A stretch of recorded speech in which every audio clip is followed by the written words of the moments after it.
Yeah, I have to say hello. I'm not a researcher. I'm a retired politician. And as a retired politician, I will talk about today the question, is there the end of ratio? How could climate protection come from a consensus to polarization? What is about the power of the fossil fuel lobby? I will talk about the trinity of the evil, black, trans, and vegan, and the advantage of climate protection. My title is lent from Steve Soderbergh's Sex, Lies, and Videotapes, but mainly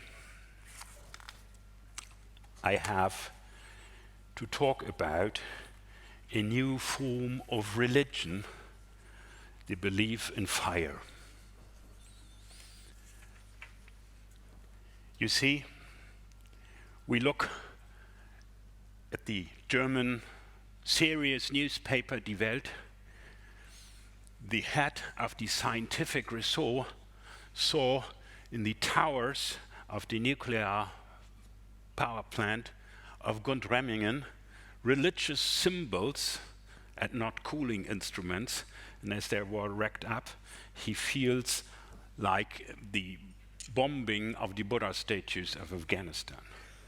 In the middle, you see Ulf Poschardt, former editor of Die Welt. He says, e-cars have no soul. I think he assumed the soul of his Porsche in the Vergaser. And on the right side, you see the heat pump as the final alienation of humans from fire. And you know this is very, very serious. We all have seen the Jungle Book and the fight between Mowgli and Shere Khan. And Shere Khan knew very well that it's the fire that distincts humans from animals. So much faith, so little evidence, and all these chatterbox under Alohad is now in the middle of our society. I left the church with the age of 15. I liked to refer people who believed in God. To believe is not to know, and I quoted Marx and Kant. Today I know that it is neither from Marx nor Kant.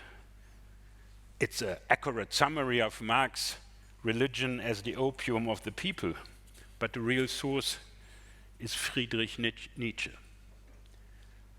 Belief means not wanting to know what is true. It's not enough not to know. In order to believe, people must actively reject knowledge and truth. It's not a matter of stupidity, but of ill will. And the new right-wing belief is based on active denial of knowledge. How can this active denial of knowledge become so popular? Are we witnessing the end of ratio? In an article of an author of the Taz described how she confronted her AfD voting father with facts to refute his claims. In the end, not much remained of his arguments. And then her father said, how can something be fake news if it's exactly what I think? And then you see on the other side, climate change, from Mojib Latif to Steffen Rahmstorf, has focused on communicating facts, physics, meteorology, oceanography, glaciology, proved the link between rising greenhouse gas emissions and global warming. And the IPCC did on this basis its predictions on the climate crisis. These predictions have regularly been too optimistic. The climate crisis is progressing faster than predicted. Climate policy, not climate science, climate policy, likes to refer to climate science to demand profound changes. Science is supposed and justifying the expansion of renewables, the phase out of coal, oil and gas. Everyone must realize this, but they didn't. And fewer are doing so. And this is one of the first lectures, especially for politicians. Referring to science is not making policy. Climate science do not prescribe emission trading. Climate science do not prescribe a ban on combustion engines. Various political measures can be derived from climate science, each with advantages and disadvantages. We cannot reach our Taz editor's father with that argument. He do not want to believe, and he is not open to the enlightenment through facts. But this is still a minority in Germany. If we take the election polls for the AfD as an indicator, it is between a fifth and a quarter of the population. The majority are concerned about climate. 54% of the population consider climate and environment protection as very important. However, the importance of the issue for them has declined significantly. In 2025, it was on place 8. If you look back to the year 2019, climate protection still ranked on the 4th place, and it was 68% who considered it to be very important. Clearly, something has shifted. However, for me, the 54% figure from 2024 is surprising when I compare it to the public and media debates. In political discourse, climate protection is completely on the defensive. Globally, demands for climate protection dominate. We should decrease the Green Deal in the European Union, and you see what our actual government is promoting. In Germany, this shift is often attributed to the Building Energy Act. It was an extremely successful campaign organized against Habeck's heating hammer by Bild, the municipal and the private gas lobby.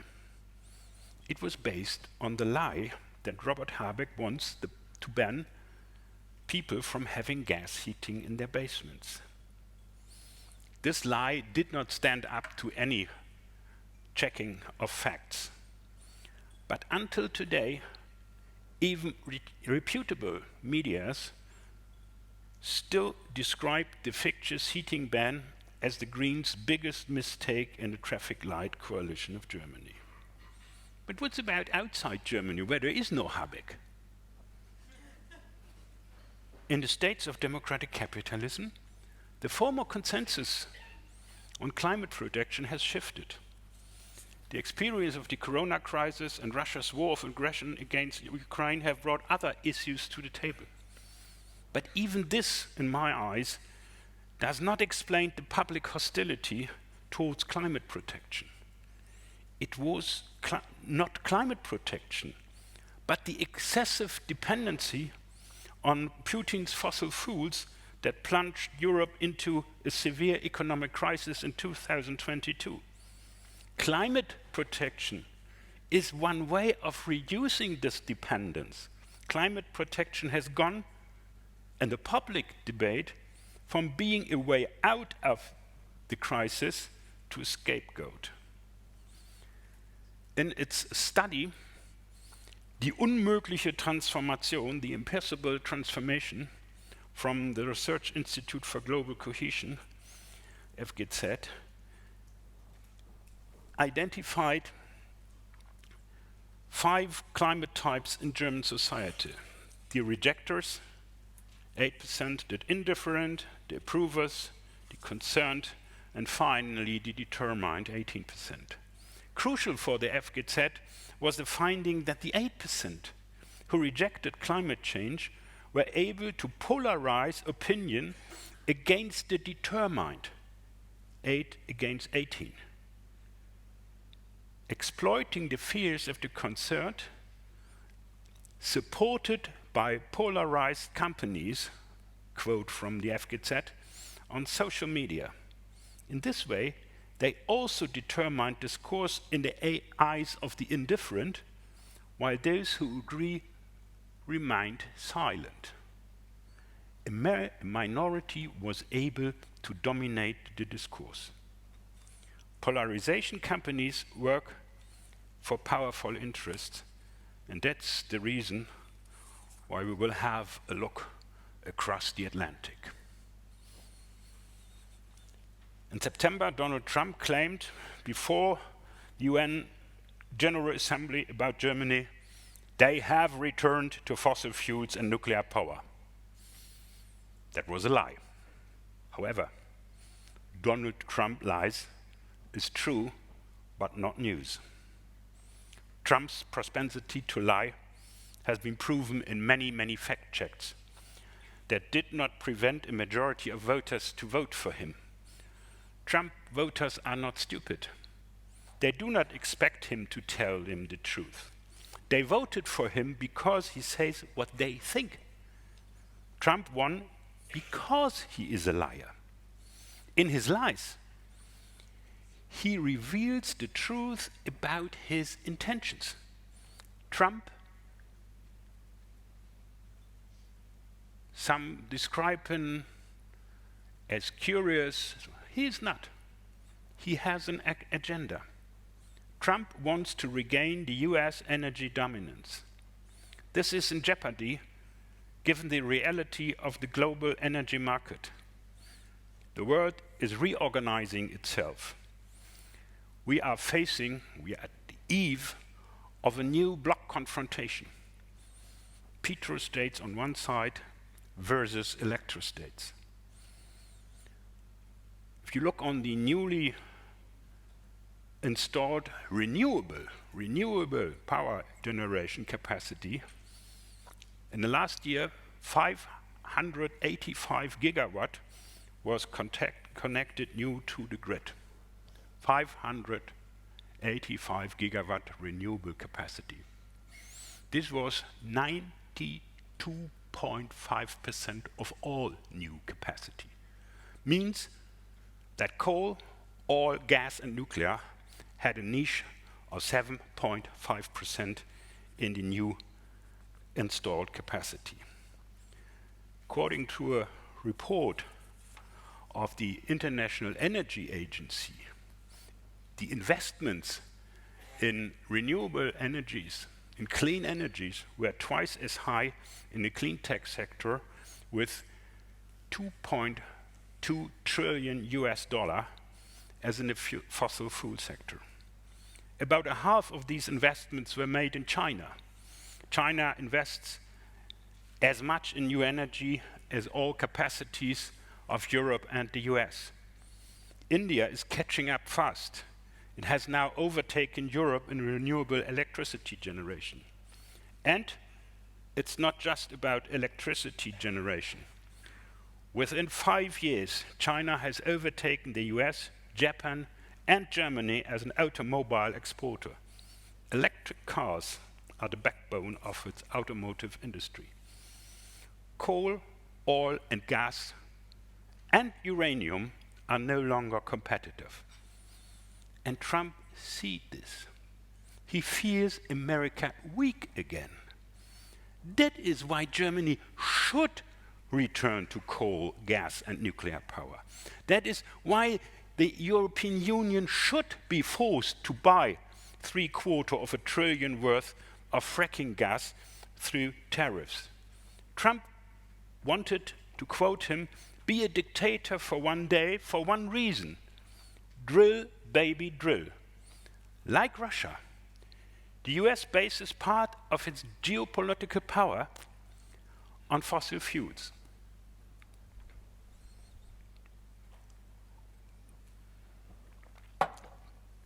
Energy dominance is not a slogan. It's a cornerstone of national power. This is a quote from the Heritage Foundation that describes the Trump administration as a strategic doctrine. Trump is blocking renewables, tempering fossil fuels. The US is once again withdrawing from Paris Agreement.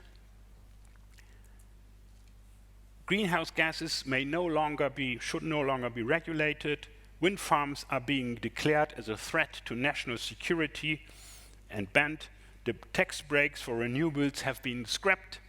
Coal is being subsidized. Drilling permits are made easier. The monetary benefit of Trump's first 6 months in office for the fossil fuel industry amounts $45 billion. That means the 450 million donated by the oil and gas companies in his election campaign were well invested. Fossil fuels should be given a lifeline by force. But even Trump does not really trust the power of lies. Fact checks annoy him. He wants to be spared uncomfortable messages. Many of these messages come from science, often from natural sciences and physics. Trump launched the biggest attack on scientific freedom in decades. It's not only affect gender studies. Massive cuts are affecting medicine, meteorology, marine research, and geosciences. This has serious consequences for the global science on climate. Some of the basic research data has been carried out in the US, and they are not easy to replace. The logic behind this attack on the freedom of science is rather simple. Kill the messenger to silence the message. But these are the interests. This interests do not work that way in the easy. For lies to prevail over facts, strong emotions are needed. The strongest emotions are fear and hatred. Fear and hatred arise from declaration of enmity. Trump's ideological strategist, Steve Bannon, has read the Nazi lawyer Carl Schmitt closely. For Schmitt, the distinction between friend and foe is the beginning of all politics. The beginning of all politics. Trump's rule is accompanied by angry declarations of enmity. The rise of nationalist and even fascist movement all over the world have a paradox commonality. Each of these movements wants to make their own nation great again. But they have exactly the same enemy. They are united by their racism, their anti-feminism, and their hatred of ecology. You see the enemy of the right. Black, trans, vegan. It's created by artificial intelligence. How could ecology become an object of hatred? In the state of the democratic capitalist, a fundamental shift in social consensus has taken place. And we have to make us clear that this is a fundamental change. It's a shift to the right. It is about a new definition of justice. A new definition of justice. Since the Second World War, a society in which everyone has the opportunity to participate and also to advance has been considered just. The promise of participation and advancement, united despite all their differences, the supporters of the social market economy, the Scandinavian welfare state, as well as the Anglo-Saxon neoliberalism. But people no longer believe in the promise of upward mobility. It has been crushed by the financial crisis of 2008, the coronavirus crisis, Russia's war of aggression. The hope of upward mobility has been replaced by the fear of downward mobility. Defending man's or one's own status dominates large sections of the population. A new concept of justice has become dominant. For half a century, the prevailing view was that justice meant everyone having equal opportunities. Today, the prevailed definition is, it is fair when others are worse off than me, and that is how it should remain. Man's own status is not only threatened by immigrants and intelligent women, it is also threatened by change. Defending one's status always goes hand in hand with nostalgia. He is longing for times when men were still the breadwinners of the family, had petrol in their blood, and heated their homes with fire. The orgasm of technology was the splitting of the atom. That is where they want to return. When will it be like it used to be? Never. That's the title of a book of Joachim Meyerhoff. Climate protection, on the other side, is a message of change. Only if our societies undergo fundamental change will they remain human resource societies. That is the challenge of today. My answer is everything must remain different, to quote another book title. Is the counterpoint to right-wing nostalgia. And this counterpoint I will describe with 6 theses headed by the advantage of climate protection. The first thesis is the lie has no majority. The minority of polarizers determines the discourse. We must not allow them to get away with claiming they speak for the people. Neither in Europe nor in Germany, right-wing anti-democrats have a majority. This is even more true for open climate deniers. Second, we have values, but do not preach. Ecology is global, intergenerational justice. There is no supremacy by race, nation, or others. No one has to share this fundamental value. Not all people, not all companies want the same thing. There is no real we, as we learned yesterday. We, on the side of change, oppose the fossil fuel rollback. We are changing society's structures. Our interest is not the moral correct behavior of individual. We say goodbye to cultural clashes. Veggie Day and flight shame is not a substitute for a CO2 tax on imported soya or a levy for private or first-class flights. We tax the polluter, not the people.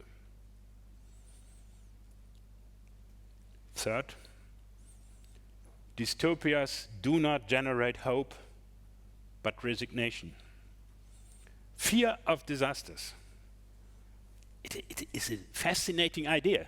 The right work with feelings of fear. Shouldn't we use this also in the way of fearing a catastrophe? I'm not convinced on that. Fear of disaster do not mobilize people. People get used to disasters, like the one in the Ahr Valley. They look for avoidance strategies, not ways to combat the causes. Unlike the fear scenarios on the right, there is no simple answer to the fear of climate catastrophe. You cannot make one person responsible. That is why the fear of disaster leads to suppression and resignation. We no longer promote this fear. Number 4. We talk about the advantages. Renewables create massively jobs. E-bikes are fun. Everyone can earn money with wind turbines. Everyone, even if you have only 1,000 euros for saving. Balcony power plants save electricity costs. Heat pumps are highly efficient. Electric cars could be charged for free. When the use of photovoltaics, heat pumps, storage, and electric cars takes up the same space in party talk as the new Thermomix, climate protection will have won. And with green electricity, the TM7 steers even better.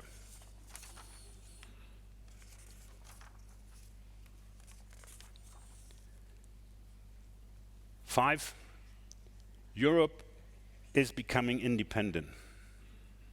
Europe has not the choice of becoming a petrostate, because we don't have petroleum. Either Europe becomes an electrostate, or Europe remains dependent on fossil fuel autocrats like Putin and Trump. We, on the climate protection side, stand for freedom, for a self-confident and independent Europe. To this end, we are massively expanding renewable energies, we are electrifying and decarbonizing our industry and making this industry competitive again. Last thesis, facts are the sex of science. I do not have to explain it in this room. We defend the freedom of science. We offer scientists driven out by Trump space and work in Europe. So we need a specific attitude, and therefore I quote to the end Antonio Gramsci. Thank you very much.